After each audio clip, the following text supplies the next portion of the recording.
हेर्नुहोस् अब यो चाहिँ प्याज हाम्रो यहाँ एकदम तेल खारिसकेको छ। हामीले यो चाहिँ प्याजहरूलाई एकदम हल्का फुराउनु पर्ने हुन्छ। हामीले फुराइदिएको छ।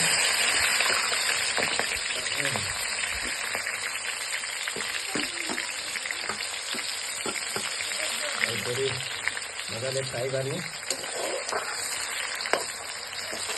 यो चाहिँ घराची चाउमिन हो।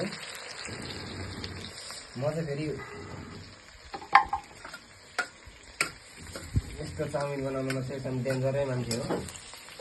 यो चाहिँ आफैले सिकेको हो। अनि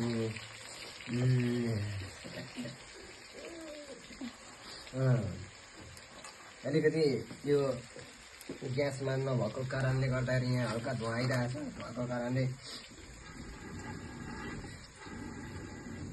अलिकति डिस्टर्ब भइरहेको छ। यसरी चाहिँ हामीले हल्का यसलाई फ्राई गर्नुपर्ने हुन्छ। त्यस पछाडि फ्राई भइसकेपछि यो टमाटरलाई पनि हल्का टमाटरको पेस्ट यसलाई मिक्स गरिदिने। यसलाई मिक्स गरेपछि हल्का यसलाई मजाले फ्राई गर्ने। त्यसपछि तपाईँको यो आगो पनि हल्का ठोस्नु पर्ने हुन्छ।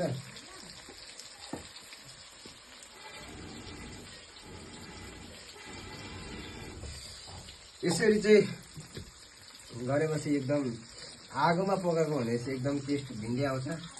हल्का धुवाको फ्लेभर पनि आउँछ।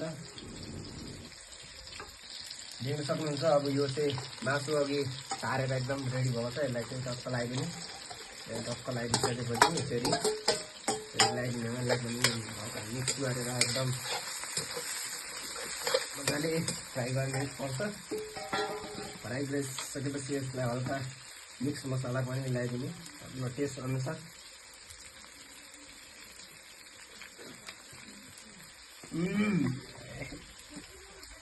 हल्का मिक्स मसला लगाएपछि यसलाई टक्कसँगले मजाले मिक्स गरिदिने हो। यी गरिसकेपछि चाहिँ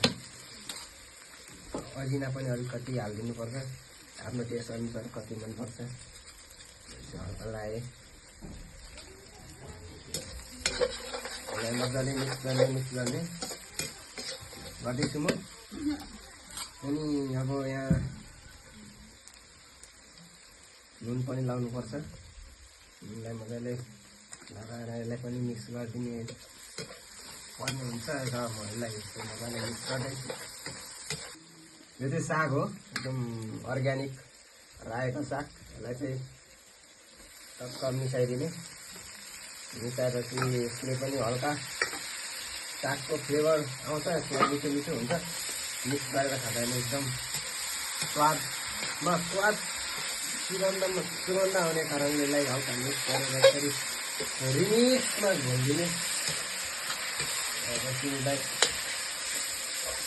यसरी घोल्नुपर्छ। मजाले मिक्स गरिदिने हो।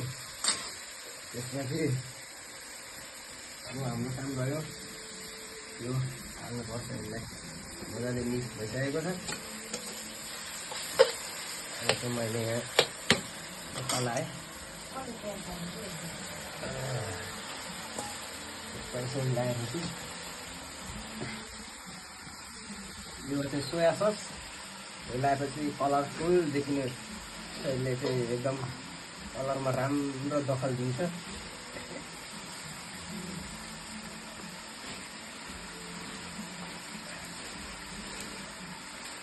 पहिला अब मिक्स गर्ने।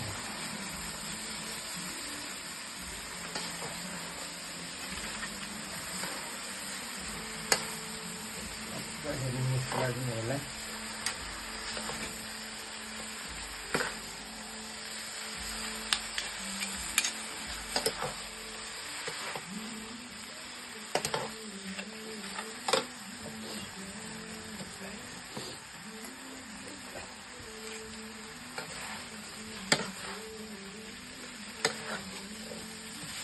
यसरी चाहिँ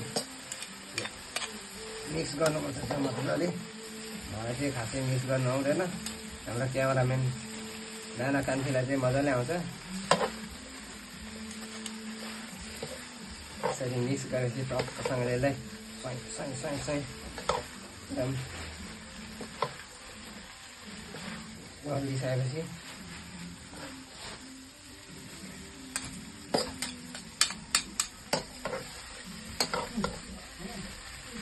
फेरि चाहिँ मिक्स गरिदिनुपर्छ। अब रेडी भइसक्यो चाउमिन। अब हेर्नुहोस् चाउमिनको अब स्वाद आए जस्तो छ, हेर्दाखेरि नि खाउँ लाग्ने भइसकेको छ। एकदम खुद पनि भुटुक भुटुक निक्लेको छ क्यामेराम्यानले।